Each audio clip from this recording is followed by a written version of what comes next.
This is the first time in 2 years that we see a decrease in the number of employed persons. Phantse bafikelele kwizigidi ezisibhozo 8 million abantu abaswele ingqesho kwikoti yesidi yonyaka ophelileyo ngokwengxelo yeziko lenkcukacha-manani leli. Even after everything that has been exposed, we actually still don't know what role the Deployment Committee under President Ramaphosa played during that period. I-Democratic Alliance inqinisisile ukuba i-ANC ihlangabezene nosuku ebilisikelwe inkundla ukuba inikezele ngamaxwebhu aneenkcukacha zokutyalwa kwamaqabane kwizikhundla zaseburhulumenteni ukususela ngo-2013.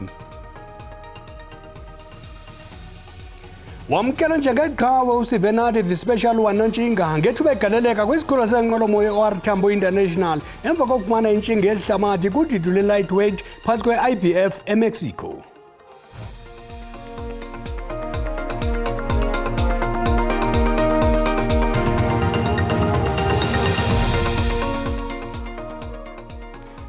Xabise xesha ukuza nexesha likuxabise njengesiqhelo ngeli xesha kula majelo SABC 1 DDT Iindaba uxolo malibenani. Phantse bafikelele kwizigidi ezisibhozo 8 million abantu abaswele ingqesho kwikoti yesine yonyaka ophelileyo. Ukukwenzeke nakubeni eli xesha lonyaka lixakeka njengoko kuvela imisebenzi yesingxungxu. Uninzi losoqoqosho belilindele ukwehla kwezinga lentswela-ngqesho kodwa iziko leenkcukacha-manani libonisa ukuba intswela-ngqesho inyuke nge-0.2% yaye kuthi xhaxhe kwi-32.1%. Ekugqibeleni i-DA iphethe amaxwebhu aphuma kwi-ANC kodwa ithi usemkhulu umsebenzi ekusafuneka iwenze. As soon as we have processed the documentation, the DA will fulfill our long-standing undertaking to make public the ANC's dirty cadre secrets for every South African to see. Oku kulandela idabi lenkundla leminyaka emithathu emva kokuba ilungu le-DA yepalamente uGqirha Leon Schreiber ephehlelele isicelo somthetho kuphakanyiswa kofikelelo kulwazi sokuba kufikelelwe kumaxwebhu kususela kuJanuwari wango-2013 ngelixa umongameli Cyril Ramaphosa wayechophele ikomiti. Kodwa kutheni eli xesha likhethekileyo libalulekile ku-DA? That's when the current president of South Africa became the chairman of the Deployment Committee. So even after the Zondo Commission, even after everything that has been exposed, we actually still don't know what role the Deployment Committee under President Ramaphosa played during that period.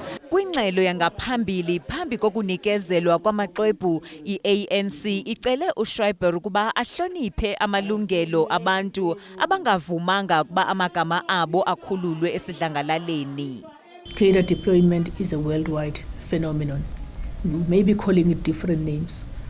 Cadre deployment exists under DA-led municipalities and with disastrous consequences for that matter. I-DA ithi iza kuchazela uluntu kungekudala. Sithi nxeke into zakuthi kubhidene ikomiti kwelingaku i-Democratic Alliance ibinqinisisile ukuba i-ANC ihlangabezene nosuku ebilisikelwe inkundla ukuba inikezele ngamaxwebhu aneenkcukacha zokutyalwa kwamaqabane kwizikhundla zaseburhulumenteni ukususela ngo-2013. Kodwa iqela lithi kusafuneka liphonononge ukuba la maxwebhu ahambelana ngokupheleleyo na nomyalelo wenkundla. Ikomiti emileyo ye-akhawunti zoluntu ive ukuba i-3.35 billion rand ibuyisiwe kwiminyaka elishumi edluleyo ngeenkqubo zophando ezenziwe licandelo elikhethekileyo lophando e-SIU. Kodwa amanye amalungu ekomiti athi esixa asibalulekanga xa kuthelekiswa imali eninzi ethwe thaca echithwe yikomishoni yophando kungqamana nokubanjwa kwelizwe ngobhongwane. Kwizibhengezo zophando ezingama-245 icandelo elikhethekileyo lophando ebelimaxhapheshu nazo ukusukela ekusekeni kwayo ngo-2001 lide lafikelela ekuqukumbeleni ezingama-98. Izibhengezo ezininzi zingqamene namasebe eli namaqumrhu karhulumente yaye kuthatyathwe amanyathelo ukubuyisela ubume kodwa amalungu epalamente awakholisekanga. Big picture, it's actually a very small amount of money given the extent of the Zondo exposure and report. I-SIU ithi ukusekwa kwebhodi yezobulungisa ikhethekileyo kwiminyaka emihlanu edlulileyo kwanceda ekuqinisekiseni ukukhawuleza kokubuyiselwa kobume. Ngaphambili babexhomekeke ekufakeni izicelo kwinkundla ephakamileyo. I do want to concur that in the scheme of contracts that are at High Court and those now that are at the Special Tribunal, and at last count there were almost about 123 or so billion that those cases needs to be processed so that there can be more recoveries. Kuphando lokuthengwa kwezinto neenkonzo zangexesha le-COVID-19, i-SIU ithi abalawuli abangama-90 nkqu neenkampani ezingama-300 zaye zanqanyulwa ekuqhubeni ushishino norhulumente, yaye umthetho uza kudlala indima engqengqwa kumagosa achaphazelekayo. Ukuba izonjululwa ngokukhawuleza ingxaki yombane kweli iza kuqhuba ukuba nemiphumela emibi kumashishini axhomekeke kwi-Eskom ukuze asebenze. Esi sisilumkiso esikhutshwe ngoosomashishini KwaZulu-Natal. Icandelo zeshishino belifakana imilomo nomphathiswa wezombane uGqr Kgosientsho Ramokgopa eThekwini. Osomabhizinisi abaqhamuka emkhakheni yehlukene bebehlangene lapha ukuzothola incazelo ngokuthi sinjani isimo sikagesi kulelizwe.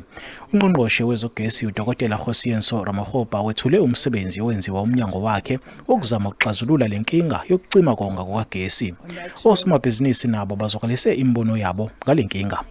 Besingase uhulumeni bokosomabhizinisi abancane abamnyama abahlukunyezwa yilo shedding kwamabhizinisi abo akabanikeza ama-generator kuba khona ama-incentives. Kumele ukuthi bese sifile ina le documentation le uhulumeni wenza ukuthi kube lula le documentation ukuthi siyifile ne-licensing yakhona siyithole kalula, kungabi ukuthi kumele sidlule kuma-department amaningi. Ungqongqoshe uRamokgopa uqinisekise osomabhizinisi ukuthi uyaqhubeka umsebenzi wokuzama ukungeza amandla kagesi kulelizwe. Zintathu izikhungo eziphehla ugesi ekulindeleke ukuba zisebenze ngasekupheleni kwalonyaka. Kuzona kubalwa iQuebec Unit 2 enamandla alinganiselwa ku-980 megawatts. uRamokgopa akazange asho ukuthi lenkinga kagesi izokuphela nini. You can get an additional 4,000 megawatts, and I've been able to illustrate where 2,500 of it will come from, and we are confident that on the demand side we can claw back that 1,500. Then we are closer to the resolution of this question. Ungqongqoshe uRamokgopa uthi umnyango wakhe usebenzisana nomasipala abangakwazi ukuzikhiqizela amandla kagesi ngokwabo ukuze kwehliswe umthwalo osemahlombe enkampanini iEskom. NginguSimpiwe Makhanya wezindaba zeSABC ngiseThekwini. Sinamkele ezindabeni ngalenhlwa sibuyele kwinqaku lethu lokuqala lo ebelinamagingxigingxi elithe phansi bafikelele kwizigidi ezisibhozo 8 million abantu abaswele ingqesho kwikoti yesine yonyaka ophelileyo. Ukukwenzeke nakubene elixesha lonyaka lixakeka njengoko kuvela imisebenzi yesingxungxu. Lenyuke lafikelela ku-7.9 yezigidi inani labantu ababedinga umsebenzi kwikota yesine yonyaka ophelileyo. Amacandelo ekulahleke imisebenzi kuwo leloluntu neenkonzo zentlalo, elokwakha, elezolimo nelorhwebo. ICOSATU ithi ziyadanisa ezinkcukacha kwaye kungalindeleka ukuba imeko ibe maxongo nangakumbi ngenxa yokusilela kweziseko zophuhliso, ucimicimi wombane nemeko engumngeni yoqoqosho phakathi kwezinto. Normally there's a bit of a pickup because of the tourism and holidays and so forth. So the fact that unemployment is increased by 0.2%, that's depressing. But to be honest with you, we actually feel to be much worse, given the levels of the chaos, the crisis we're experiencing in Transnet. Ibikhe yadaleka imisebenzi iikota ezisibhozo zilandelelana, nto leyo eyayithetha ukuba ngabantu abayi-16.7 yezigidi abaqeshwayo isithuba seminyaka emibini ilandelelana. This is the first time 2 years that we see a decrease in the number of employed persons. The number of employed persons have been rising over the last 2 years. In terms of the unemployed, we see an increase by 46,000 people. I think what also needs to be emphasized with these numbers specifically is that despite the quarterly decline in the fourth quarter of last year, it was mild, first of all. Around 22,000 jobs were lost in the fourth quarter. But if we just look at the momentum, the economy has managed to create jobs over the past 8 consecutive quarters. Ulutsha iselolona luzizigculelo zentswela-ngqesho njengoko intswela-msebenzi kulutsha inyuke yafikelela ku-4.7 yezigidi, nto leyo ithetha ukuba amathuba okufumana umsebenzi kubantu abatsha amfiliba. Umongameli we-ANC uthi akeva nokuba kuzabani njengoko ezakuqubisana nalowo wangena ezihlangwini zakhe umnumzana Jacob Zuma ukhokhela iqela lomkhondo wesizwe kunyulo jikelelo oluzayo. Umnumzana Cyril Ramaphosa bethetha nomdolombo wamalungu nabaxhasi bombutho omkhulu eThekwini. Uqhube wathi nabo baphikisana ne-ANC bayancancazela ngoku xa bebona abaxhasi beliqela bengangoboya bezinje ezinhlanu bubuninzi kule rally iseyintshayelelo. Ukuthi ANC ngempela iyaphila. Impi yokuthi ubani ozophatha isifundazwe saKwaZulu Natal idla lubi. Umongameli weqembu elibusayo uRamaphosa uthathe impi wayibeka ngqo emnyangweni wayelo ngumongameli wezwe uJacob Zuma neqembu lakhe elisha umkhonto wesizwe. Esifunda esikhulukazi se-ANC eThekwini sasibambe amarali amabili siqala estadium sakwaXimba saphinda futhi baya estadium eNanda. Angizange ngicabange ukuthi kuzoba nabantu abaningi kangaka. Nigcwele ngendlela emangalisayo futhi ezawuthusa nabanye abangahambi nathi. Lempike-ke akayithathi neze kancane lo ngumongameli we-ANC kanye nongumongameli wezwe uJacob Zuma, naye uhamba zonke izifundazwe ukuze azonxusa abantu ukuthi bavotele iqembu lakhe ekakhulukazi esifundazweni saKwaZulu Natal kanye naseGauteng ukuthi bavotele yona-ke iMK ukuze bakhiphe uRamaphosa ezintambeni zombuso. Wonke umuntu omnyama kajoyina umkhonto wesizwe nonenye iphatha kajoyine la. Umongameli we-ANC uthi labo abakhankasela ukukhipha leli qembu elibusayo ezintambeni zombuso bayaphupha nje, kanye futhi nesifundazwe saKwaZulu Natal angeke siphume ezandleni ze-ANC. Sethi i-African National Congress izoba iphethe khona la eKZN, izawuphatha national nakuwo wonke ama-province. Kuleli sonto iqembu elibusayo lizobe likhankasa isifundazwe sonke ukuze lizonxusa abantu bephume ngobuningi babo enkundleni yezemidlalo eMoses Mabhida lapho ANC izothula khona umqulo wayo walolu khetho. Ngingusamkele Maseko wezindaba ze-SABC ngibika ngiseGoli. Abafundi be-University i-Fort Hare eMpuma babemelele ukuba zirhoxiswe inkqubo zokufunda nokufundisa de imiba ifana nokuhlawula kwe-NSFAS isonjululwe. Umbono omxesibo wabafundi abanikwa amagumbi okuhlala usajonge enkalweni ukufumana izibonelelo ze-NSFAS. Lo nyaka wemfundo khange uqale ngokwezicwangciso kumaziko emfundo ephakamileyo ephondweni. Abafundi baxhalabile kuba bengakafumani inkxaso ngokwesibonelelo sika-NSFAS. Abanye bathi abanazo nendawo zokufihla entloko ngenxa yoku dependent kwinkamnkam le ifunyanwa ngumama, so I'm waiting even now for uba abe kufumana imali from usasa then bekhona ke mhlawumbi ndifumana loo nto yokutya. For now I can't even attend a class because I'm hungry, I don't know what I'm going to eat even now, and kwa indawo yokuhlala ndisaqhwarhe emntwini. So way forward ngokuba sibize student endaweni eyi-1 zonke sizidibanise then student ngoku zizo ezizawuthatha umkhombandlela kunye ne-SRC ukuba kufuneka uqhankqalaziwe kuza kwenziwa njalo until abaphathi be-university basiphendule. Ukanti idyunivesithi yona itibila isoma ukuqinisekisa ukuba imeko ibuyela esiqhelweni. Classes are going ahead. There was a slight disruption on Thursday, but the academic and teaching learning program is going ahead. Our students are very eager and keen to start with the new academic year, and we're very optimistic in general about this year. Kusekho imingeni nakwiikholeji zephondo ngenxa yemiba yezimali. Abongile Yangis kwiindaba ze-SABC eDikeni. Bafuna ukuchatha kwimivuzo abasebenzi be-University yasePitoli. Kwiveki yesibini beqhuba ugwayimbo bafuna ukuchatha wesixhenxe ekhulwini ngelixa abaphathi be-University benikezela ngesine ekhulwini.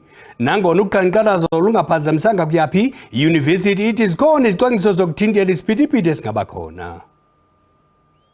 Ngabasebenzi abavela kuwo onke amanqanaba ohlukeneyo eyunivesithi bevakalisa izikhalazo zabo abavale onke amasango eziko kule yunivesithi eseHatfield. Emva kothethathethwano abasebenzi ngoku baceba ukusebenzisana nabafundi ukuze bamanyane.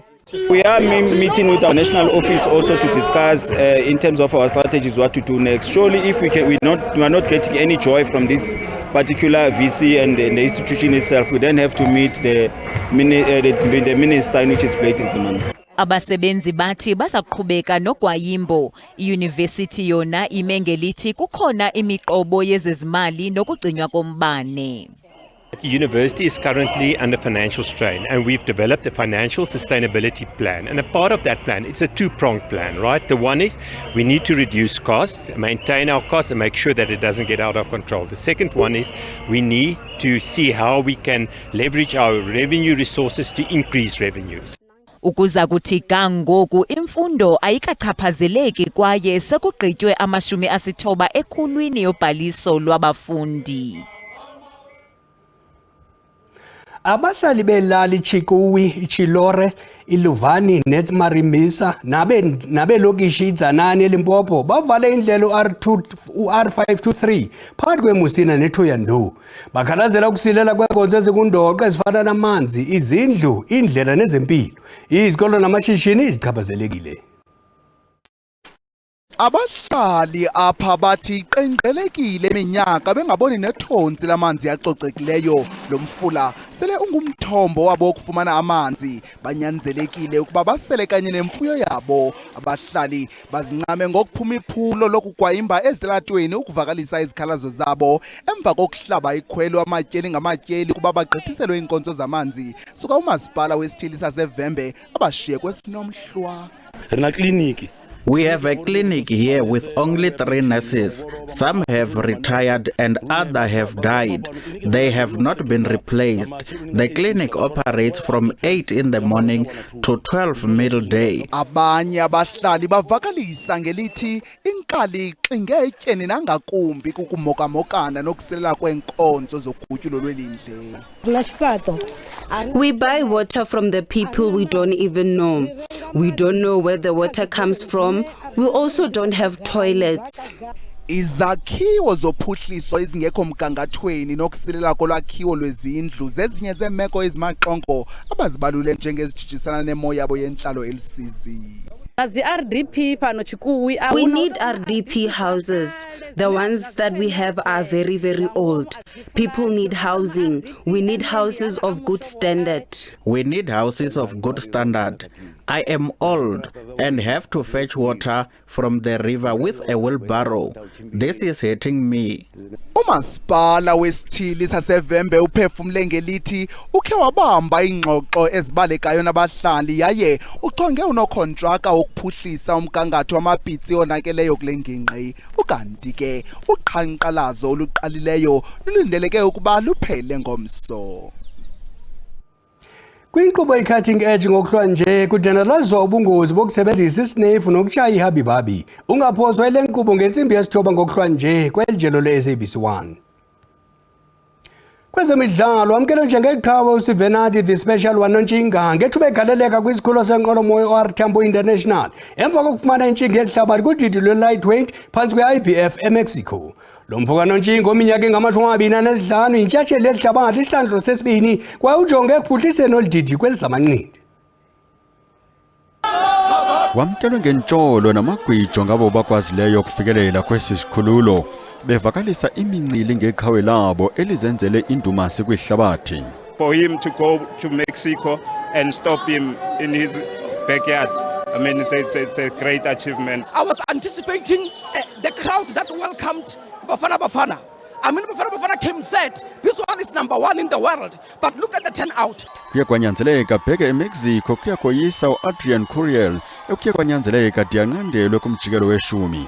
Kaloku Curiel wayithatha kunontshinga ngoNovemba eMonaco le ntshinga. I remember when I lost the title, I was crying so bad in the ante room because I couldn't believe it. It was a one-punch knockout. And yeah, I cried so bad and he told me one thing that, you know, I'm going to put you up there and you better make sure that you're going to grab that opportunity with both of your hands, because in my eyes, you're still the world champion. Usomakhuzo obambeleyo weBoxing South Africa umnumzana Amandla Nhlanganiso uzinkomba isifuba ngoNontshinga esithi yamvuyise ukuba imbethi manqindizeli iziqhuba kakuhle nakubeni kuquba inhlaba zahlukane kumbutho olawula lo mdlalo. Indeed, it's a historic moment for us. Whilst boxing is having its own challenges, but in the ring, boxers are showing us something different, and we must commend them. uNontshinga iphupha lakhe ukuphuhlisa nokumanya oludidi kwaye amehlo wakhe athe ntsho kumlono Kenshiro waseJapan intshatsheli yeWBC neWBA. Ukandumongo masithi kwinkqubo i-cutting edge ngokuhlwa nje kudandalaziswa ubungozi bokusebenzisa isinefu nokutshaya ihabibabi. Ungaphozwa le nkqubo ngentsimbi yesithoba ngokuhlwa nje kweli jelo le-SABC 1. Number 1 ngisidonse nje kabili kathathu hawu kuyavela kuvuleka elapha ngisizwa kahle khona. You are snorting a chemical that directly or almost directly attaches to one's brain. Baqaluke emanyano wankopinyana ayafila manje ukuthi mzimba ukhona. So it's literally putting your mouth in a car exhaust and actually pulling that into your lungs. Umbengo umnje ucima umlilo masikhonkozeleza ngomso kodwa bethu ngolikamageba dekubelixelizayo lahoshiha.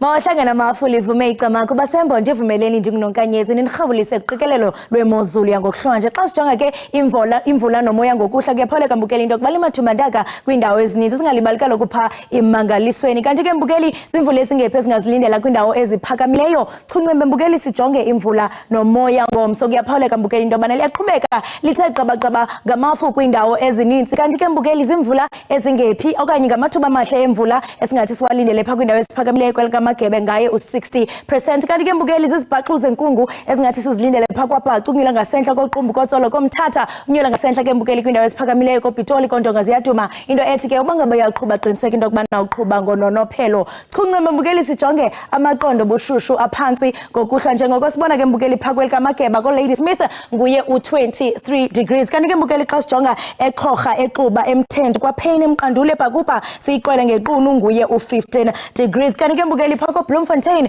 nakhona ke noko lipholile ngaye u16 degrees chuncembe mbukeli sijonge amaqondo bushushu aphezulu ngomso njengoko sibona kaloku indawo eziphakamileyo koMusina nguye u34 degrees kanti xa singene nqamakhwe phako Dudumashe esigingqini ehlobo bapholile ke ngaye u26 degrees liqatha upopoyi kanti ke phako Ntabankulu elufafu emacwerheni emkhambeni siyoqhina pha esilindini esiphethu ngaye u30 degrees kanti ke ziyaqhuma inqawe ke pha ko Vryburg ngaye u37 degrees qhumeka khona pha eUpperton ngaye u38 degrees kanti ke emangalisweni nakhona lipholile ngayo u25 degrees ndisatsho ndithi masiqhume inqawe emaxhekweni ichosi.